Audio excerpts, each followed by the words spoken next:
Oh, yeah. Yep.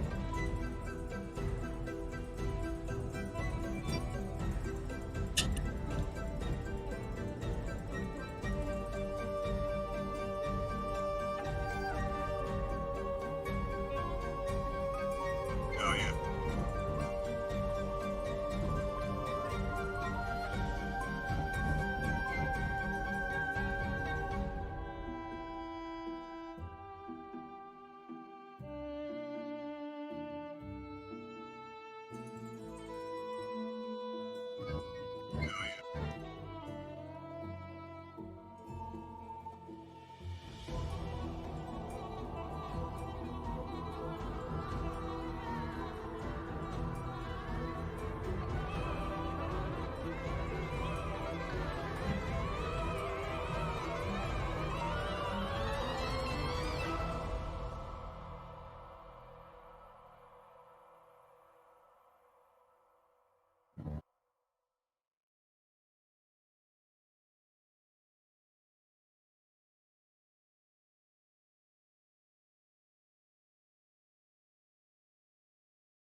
What's going on, everybody? Welcome here to the ECRS Country Meadow Soap Company Audi Challenge. It's going to be a good one here tonight, today, this afternoon, however you put it. And we got a guest in the booth, couple guests in the booth. We got Mr. Dillner in here again, and we've also got Scott. Scott, we'll open up with you. What do you want to touch on before we get going with this one? I just love this track. Spa, such a great track. These cars really get around it good.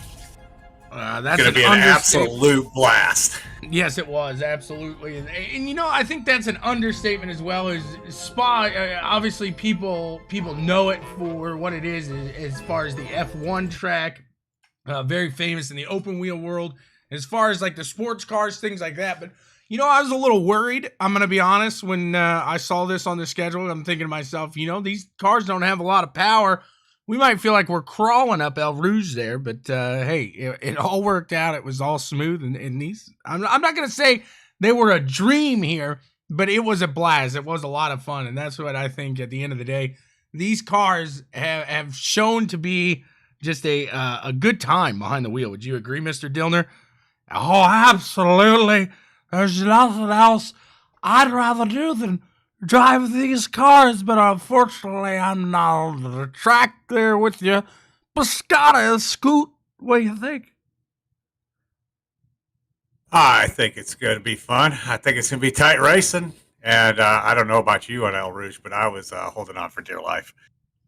Yeah, especially in the first couple laps of practice. I realized this is not an F1 car. You know, like I said, you get so used to driving with a little downforce.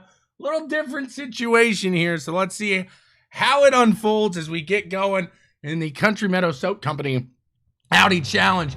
Standing start. We'll get right to it here, Scott, as they fire off and underway. Look at that. I got a heck of a start coming up the center there. Going to make a move on Judson. Woo! Somebody goes in there hot. A little too hot to trot. Was that Bobby? Bobby Anderson. Bobby. Yeah, Bobby set that thing in there. Bobby boy. Let's watch. Dylan Gonis gets a great jump here. Sean Judson and Sean Stevens going at it. Little Sean on Sean prime here. We'll see. As we're heading up, everybody made it through El Rouge okay. Scott, that's you right behind the 710 here as we. Yeah, I got a terrible start. Started in second. Fell back and forth. You could really feel the draft down the straightaway here. I didn't think these cars would have like a huge draft effect, but wow. I bet you that if you're behind somebody and get it, time it right, it's probably a good second lap. Yeah, Between it there really is. and, Get a good and the straightaway on the back side end too. Like Dylan was saying, kind of everybody, you get a draft, you get a draft, you get a tow, you know? It was pretty substantial. I was surprised, honestly. But these guys keeping it steady. Whoa, the 07 going a little wide there. You got to keep it on the track, Scott. Yeah. The tires being cold. We had practiced so long with warm tires. I don't know. I overshot that one. Here comes Judson. He's pulling away now, starting to maybe keep his eyes, get those eyes set on the leader here of Dylan Gonis. Judson's got good speed. Judson's been very consistent, but unfortunately, I don't want to give anything away. We won't say anything just yet, but he's looking solid right now.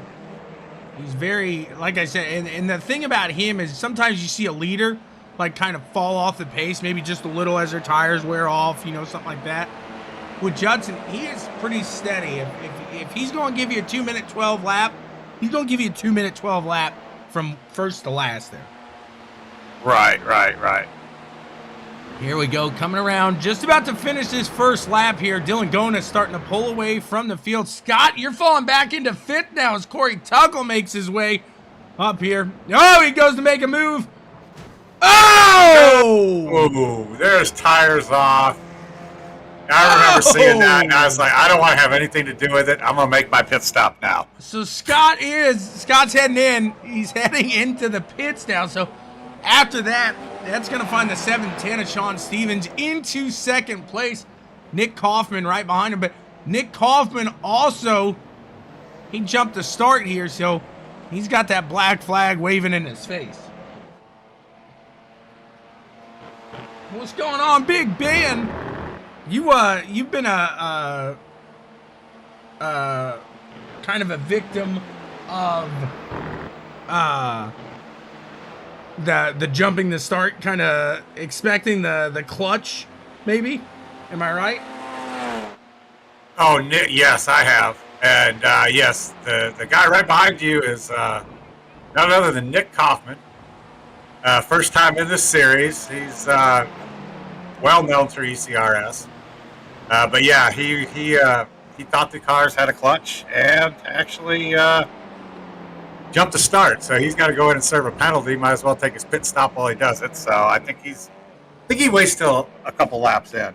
We're gonna battle for a little bit here, and that's at the end of the day. I did know that he had, so I wasn't gonna push too hard with him behind me, knowing and I'm on a strategy right now. I'm trying to save to the end. I really, especially after that wreck, like I was going to push it, honestly, because I figured, you know what? I got a good enough jump. I'm up here. Dylan's in front. I'm in second. I figure if I push it and I can get that gas mileage out of it now, I might be able to win, where before in the race, I was thinking, you know, just guns blazing. Let's just get this thing going, and I will pit. I probably would have found myself maybe third or fourth behind Judson, but after that happened with the wreck, like I said, a whole different mindset came in, so I really start saving, letting off here. Yeah, and I didn't know what to expect from Nick because we hadn't really raced with him on road race courses before. He's actually running one of my old paints because he didn't have one. But yeah, so he seemed to have pretty good pace. He jumped that start, and that kind of affected his race a little bit. There I go, a little high and wide there, a little whoopsie on my end, but Kaufman not able to get out there just yet. And this was a tricky turn for me. This is the one I just couldn't hit my mark on, lap in and lap out. I might get it one lap, but the next lap it was a little rough there. So somebody else is going. Bobby Anderson now. heading in now. Bobby So he was able to really hold up his speed and keep it going then. after that first little whoopsie there, because he wasn't too far behind everybody, but you do definitely see a gap starting to form here between some of these. Lamb, Jason Cracky. But yeah, there's there goes Nick on you. Yeah, that right there. When I went side by side a couple times up El Rouge, and I got to thinking to myself, you know what? I don't think I want to do that. So I'm just let off at that point. I just said, yep, it's all you at this point, sir. It is all you. So. See, you're trying to get that draft off him, because it does. That's exactly. Yeah. It looked like you were swerving like I do behind the wheel. Well, I'm with you, Mr. Dillner, but I was just trying to hold that draft there. Hold that draft. Because like Scott said earlier, it did definitely hold on to you here. He says, can you drive any? You can. I mean, technically, on the road course, Big Ben, but you will get a penalty. So if like we were to take the tires off into that green area there, not the grass, but like the green painted pavement, it's going to say you cut the course and you need to slow down a second. So you got to get out of the gas. You're going to lose a lot of momentum. Like right there on myself, I just barely cut that just to where you can and not get a cut the track penalty. Did you get any of those cut the track penalties last night, Scott? Because I know myself. No. I did get one or two, unfortunately. I picked up 3X. The first was going up El Rouge on lap 1. And then my other two was my Achilles heel, lap 10, the downhill left-hand sweeper corner that you can, it's very hard. I don't think you deserve an X for going just a little bit off, but I don't know. I mean, I don't make the rules, so the not F1 my world. Cars, I hate to keep going back to those, but we're just so used to seeing the F1 cars at this track. But they can really take that corner different here. You got to whoa this bad boy down. Yes, you do. Whoa it down, you do. Because if you don't, you'll wreck. Oh, Mr. Obvious here on the... I didn't know Mr. Dillner was Mr. Obvious.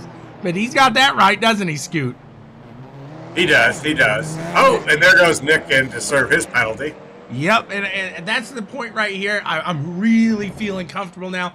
Because at this point, you see Dylan's just a little farther ahead of me because he's starting to have a little bit of electrical issues, we'll say. We'll call those electrical issues in the car. That's what I always, anytime like my VR messes up, I have a little malfunction with the steering wheel, the pedals. I just kind of relate that to, like an electrical failure, mechanical failure on a car, because you're going to get that. And we all have them. I don't run VR. I run triples, but every now and then I'll have something to, get out. My biggest problem with my rig is keeping the brakes calibrated. I'll get into a race and realize that my brakes are soft, and I have to go back and recalibrate. I think I could definitely see now. I'm using the V3 so that I've really started to get it down to where I feel like I'm hitting a concrete pad. So like the play in my brake is very little. Well, hopefully I'll be doing some upgrading soon. So yeah, mine's not as good as V3. So Big Ben DeLion's not in this one. I actually am in this one here. I'll show you. There's the beauty here of the little lion, I guess. This is my favorite driver right there. I really am a fan of Chummy. All right. Hey, I guess we all have our favorite drivers, but interesting here. A man's got heart. It's a good-looking paint job. He's got one thing, I guess. Yeah, good-looking paint job there. Oh, look at there. Somebody's coming charging up through the field. Charging through the field. Who's that? I think he pit a little early. He did pit early.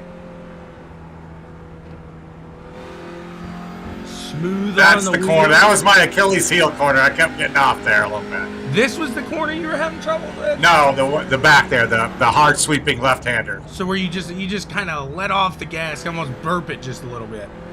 Yeah, I was actually downshifting going in there from 6th to 5th. Big Ben, I'm the driver of the two. I could beat him the majority of the time. I'm not gonna say in every race. I drive I like driving, yes. I broadcast more than I drive. Anytime I get a chance to get behind the wheel, I am there. This is my passion.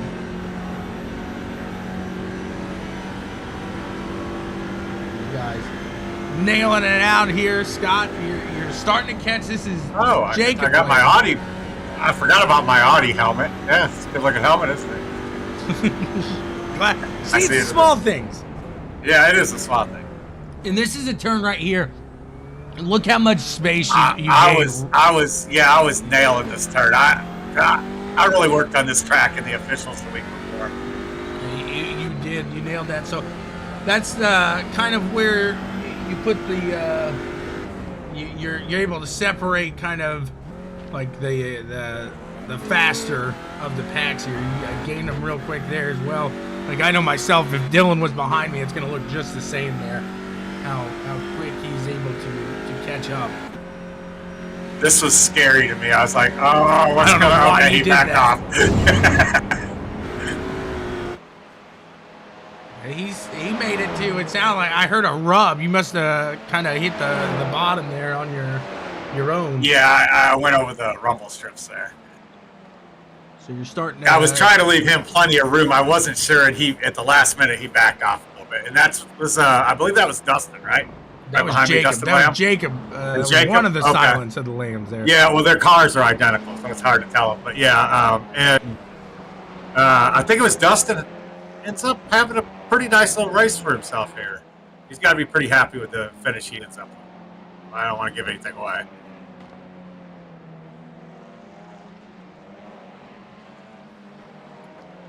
So right now we've had a couple cars have pitted. I know myself is pitted. Like you said, I think Bobby and Nick. Judson, Bobby, yourself, Kaufman. Yeah. And I'm looking up and saying, okay, out of the cars that are pitted, I'm in the lead right now, and I'm setting pretty good pace. So I was pretty happy with this part of the race so far. There you go, catching old Chummy. Catching Chummy. But he's far enough up that I know it's going to be at least a half a lap. I mean, you don't.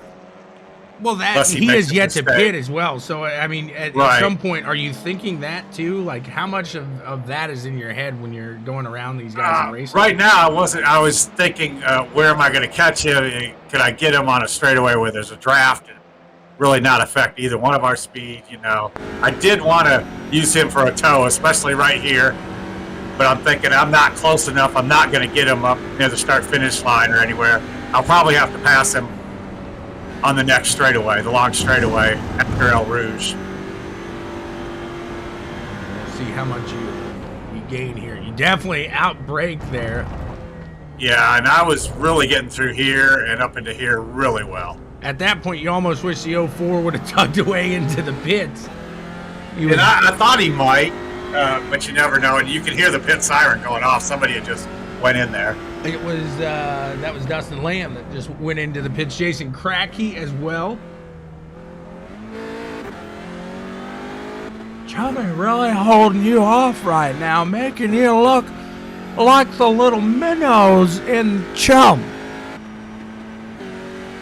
Well, and what I'm thinking right here is, okay, we'll get up El Rouge. I'm going to have the advantage because I'm behind him. I'm going to have the draft.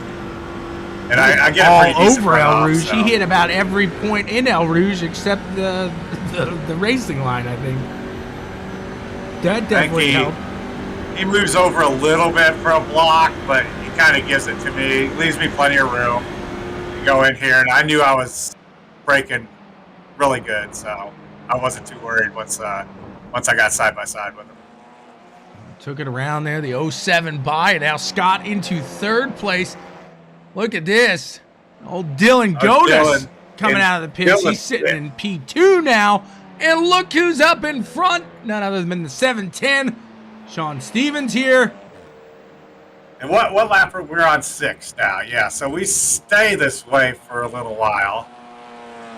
I think it's about the next lap where Dylan starts having some technical issues, if you want to say. Yeah, so for everybody wondering what we're talking about, he's in VR last night. And it started to go out on him, so the poor guy had to put the VR on top of his head, recenter it, and drive off the screen. So making everything else that you see here later a little more impressive. Right, and Dylan's very quick in these cars. Very, very good driver. But this is probably, it is one of my favorite tracks, but it's probably one of the tracks with these cars that I run the best. So I was hoping for my best finish of the season. If I was going to get it, it was going to be here. So when I start seeing Dylan having problems, man, that just elbows up, head down, just try to get up there to him. And I'm still thinking Sean's got a pit. Well, we're going back and forth because fuel mileage is an issue here. And if you're looking at my lap times, that last, I did start to push on that one because I got to the point now where I'm wondering, are we going to hit 12 or are we going to hit 13 laps? How many are we going to do? Because this is a timed race, so you don't necessarily know how many laps you're going to be running. And at this point, I didn't think I was going to be able to make it. So I started pushing for a couple laps as Dylan was on his, outlap, stuff like that. So I was trying to really make up and put a little gap between us. I think he was able to catch me a little bit through that lap, but nothing like I thought, honestly, as I was pushing. So that definitely made me pretty happy there. And so now I'm at 9-second difference, and this is where Dylan Whoa! Is yeah, I didn't know you did that. Oh, yeah. Yeah, that was one of the times that now I'm going to get the slowdown. Like, hey, you better... Oh, okay. Yeah, I can see you getting a slowdown for that. So you guys are going to... I like, at this point, like I said, I'm worried more. What's going on, Dylan? I'm worried more about... my fuel mileage, honestly, at this point. You're worried about your fuel mileage. I'm catching Dylan at a rapid pace now because he's having technical issues. And I know one lap that I timed it, I caught you 3 seconds. So I know you were backed off saving fuel. Well, that's an understatement there. We'll check in. You can see Dylan in the distance. Yep. It sounds like a song in the 80s. It's Dylan in the distance. If Dylan's not having technical issues, and he's that far ahead of me, I'm not catching it. Oh, no. I mean, if Dylan's not having technical issues, this is a whole nother race in my mind. Yeah. I'm sitting here thinking I'm running for second. Sean's going to pit. I'm going to get him when he's in the pits. And that's going to be the end of the race. I'm looking behind me, but nobody is, I want to say, 12, 15 seconds maybe? Let's see, behind you, 17 seconds is Sean 17. Johnson. Oh, okay. So this is also when I start thinking, all right, when do I need to go in? Because I don't want to go in with 1 lap left and not have any time to make up on the track. But at the same time, I'm trying to put a little gap. So in my mind right now, I'm pushing. I'm thinking to myself, okay, I'm not going to make this. We're going to go 13 laps out here with Dylan, and he's going to get me. So definitely, you can see Dylan really struggle through the chicane and this there. Is probably this next lap is probably the lap where I catch him when we start racing pretty hard. But see, back to your point on that, I don't know, how do you go into the race thinking I got to save and you stay on that strategy, or do you go in the race thinking I got to push and I stay on that strategy? Can you really switch halfway up? I was able to, but really, you got the unknown too of how many laps is it going to be. I was really able to kind of sway the fuel to about a plus or minus 1 lap. So, like, the way I was doing it, I'm not going to give away too many secrets because I can't give Dylan my fuel secrets here. But I could, if I was pushing, I would take a lap off of my thing. So at that point, right? Because I knew my fuel calculator was saying the way I was driving the car in practice, I was going to get 10.7 laps to a tank of fuel. 10.7 was all I could get when I was pushing as hard as I could push. That really, anytime I had a car in front of me, like, I tried to use max, like, I didn't want to get around him. So, like, right. Nick, once he got around me, I was happy if he wanted to stay out for another 6 laps because I had the draft behind him and I was able to save up a little. So I was I was definitely interested in that and trying to do whatever I could as far as that goes to really stay with it. You can definitely see now Scott really catching up to that front side now. Yeah, he's just, I mean, he was 9 seconds ahead of me, and then it was 7 and 5, and I think we're getting down to 2 or 3 here. You guys are about 7.5 behind me. This is, like I said, where I start thinking, like, all right, I gotta go. I think that, you start pushing, we start racing. I think you get the gap back up to about 9 seconds. Yeah, you guys, it was... Because we start going at it here in a minute. I don't want to give too much away, but yeah, we start... nothing dirty or malice. We don't even touch, but I mean, we're just side by side for a while. Dylan says, fine, you keep all your secrets. No, I told you last night, Dylan, I don't shift often and I coasted a lot. That's my my big thing. But it takes a lot of practice. I'd like to see Dylan kind of go off that strategy because I think it would throw off his racing. I don't think he'd be able to hit turns at a slower pace like I do. Yeah, I think after what happened at this race, and I don't want to give anything away, I think that's going to make some people rethink their pit strategy. But now you see... Especially on bigger tracks like this spot. I don't think it really hasn't... we haven't had the issue we had on this track on other tracks, but they were like... Summit Point and Brands Hatch. They're smaller tracks. You know what I mean? So a lap wasn't going to affect you that much when you're only using 0.3 gallons a lap, where here you're using 0.7, 0.8. Oh, yeah, exactly. And that's what I almost got it to the point where I think there was a couple laps I did squeeze out. I was able to really save it to half a gallon a lap. I think this is where I'm telling Dylan, hey, Dylan, thanks for the draft, buddy. I'm here. That's a good-looking paint job. So I'm letting him know that I am all over him right now. As he's gripping onto his VR on top of his head. Trust me, I've had my VR sit there. It's not easy to get to stay. I've already noticed, because I've been behind him for a few laps, that this next corner is a corner he keeps having issues with. That one? See, there, yeah. And I was like, I already knew before he went in that corner, I'm going to try something right here. So down there side by side. Dylan able to pull off, though. A good pull off the corner there by Dylan. Gotta appreciate that. And so Scott's still trying to work it out here. There, we both go. That's the track. That's the corner I'm having problems with. We both got off tracks there. And this is the point now, I'm back up to 9 seconds now. I'm loving it, and I'm starting to let off again. Like, all right, maybe I can get this to last. Maybe I can. Because I'm looking at my fuel box right now. We're lap 9, going around to lap 10, and it's telling me now I've got 2.5 laps left in the tank. So I kept asking, like, is it 12 or is it going to be 13 laps? What do you guys think, 12 or 13? And I'm looking at the time thinking it's going to be 13. But right now, I'm also thinking, look, I've got Dylan in front of me. No, you're not thinking about time at all. You're thinking about getting around. I'm not looking at the time. I'm thinking, you asked the question. I said, I think it's going to be 13, but I'm all over Dylan. I'm trying to make him look in his mirror, and I think he's doing that a little bit.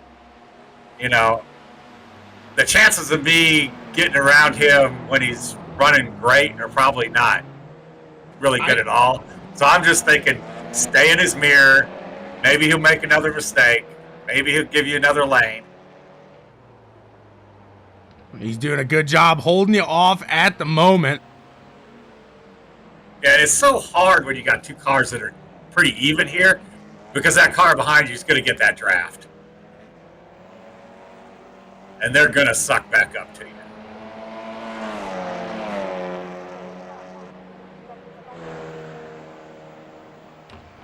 Still trying to catch him here, going up El Rouge. And this is where you said, too, you knew he was coming and you knew he had a harder time hitting these corners. So you just got to be patient. Wait for it. Yep. I'm just trying to keep my car as... I'm just trying to keep my car in here as big as I can in his back mirror. But Dylan's doing a great job, especially for, him having the VR issues.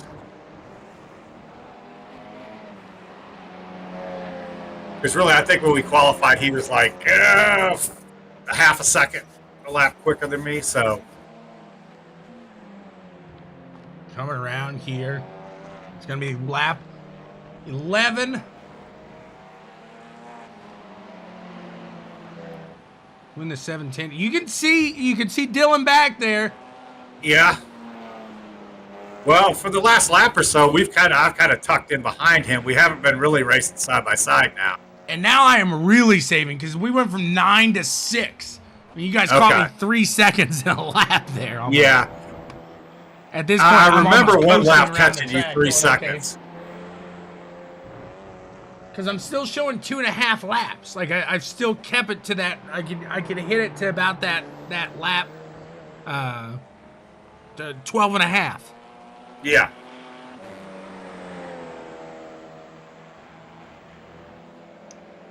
I stayed pretty consistent there. Quite some time. There we go. Let's see. You guys aren't calling on me much. Did you forget about me? Oh, no, we didn't forget about you. We just don't want to talk to you all the time, Mr. Dillner. Oh, fair enough.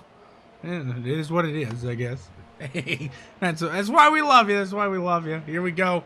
Coming around the chicane here. And the leader is going to head into the pits. Don't hit the wall. Oh, there you go. Good. I'm going as fast as I can in this thing because now the white flag drops. Yeah. White flag is in the air. Final lap underway. ButtKicker Gamer 2, immerse yourself in the game. Freaking feel what you've been missing. I'm all upset again. See, if you would have kept running, would we have gotten a white flag? I don't know. I don't know either. It was really close according to the iRacing community. That was a heartbreaker here. I figure I've got one shot left on Dylan. He's been hitting his marks a little bit. You can see he's pulling away. So he is a faster driver than me. But here I come. I'm trying to hold on to a third place spot here.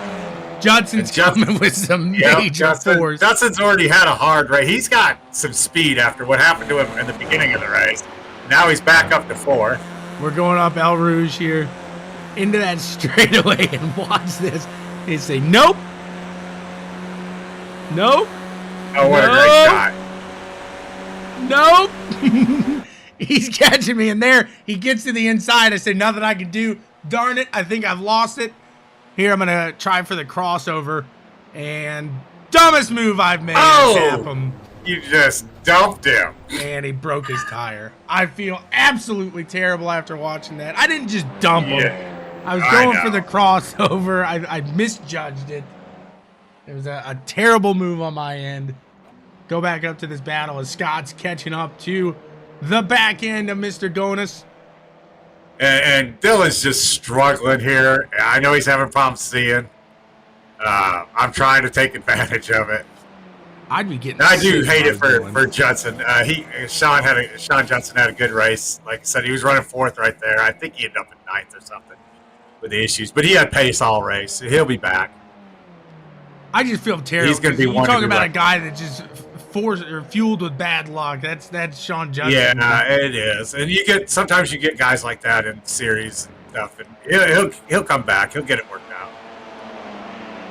He was so nice too. He's like, I think that was a little bit of both of us. Like, nah, dude, you had nothing to do with that. That was all me misjudging that corner. So, like I said, I've been just killing these last 2 corners. This catching them. One place I knew where I could, yeah. So I'm going to try to swing it out here and Scott's making a move on him. Are you going to get him at the line? Ah, what a run there! Dylan with a great exit off of the corner just barely pulls you off. Yeah. Woo! Yeah, that was about all I had left there. My goodness, what a great run. I didn't realize you guys were that close. Yeah, we were. Oh my goodness. What a finish, what a run. Unfortunate. Here comes what should have been your winner. Could have been, yeah. Unfortunately, I was so sad after that. There's Bobby Anderson. Bobby finishing Anderson fourth. Dustin Lamb. Justin Lamb. Good run for Dustin. Going to finish off here in 5th place. Nick Kaufman, after the early penalty and early pit, going to pull it in 6th. And those guys were fairly close here, it looks like. Yeah, it seemed like everybody bunched back up at the end. A little battling here at the end. Yeah, here comes poor Sean Judson finishing off 3-wheeled. Yeah, look at there. Yeah, it's hard to drive like that. Yeah, I would think so. I feel so bad. Oh, kiss the wall one more time. So bad. He's just trying to lift it back to pit road. And somehow Chummy I'm not sure where Chummy finished. He was on a Sunday drive. Didn't show speed at all. But he kept it on the track, and that's going to allow him to take advantage of my mistake against Sean Judson and make up a spot. Okay, so Chummy finishes in 8th. Yes, sir. So that is the rundown here. The other Lamb and Corey Tuggle got that wreck early and finished in 11th. Well, that's the field there. Scott, another fantastic week here with the Country Meadow Soap Company Audi Challenge. Thanks for putting it on. Thanks for a great time. Where are we at next week? We are at Suzuka next week. The race that we had technical difficulties with. We had to reschedule. Heading to Suzuka, so we'll look forward to that. Thank you so much, Scott. Thank you so much to Country Meadow Soap Company. I know a lot of you guys right now, you're thinking to yourself, I stink. I smell. It's been a hard day at work. Well, check out Country Meadow Soap Company and get yourself a nice bar of soap and clean your crack. Thank you so much. Everybody, we'll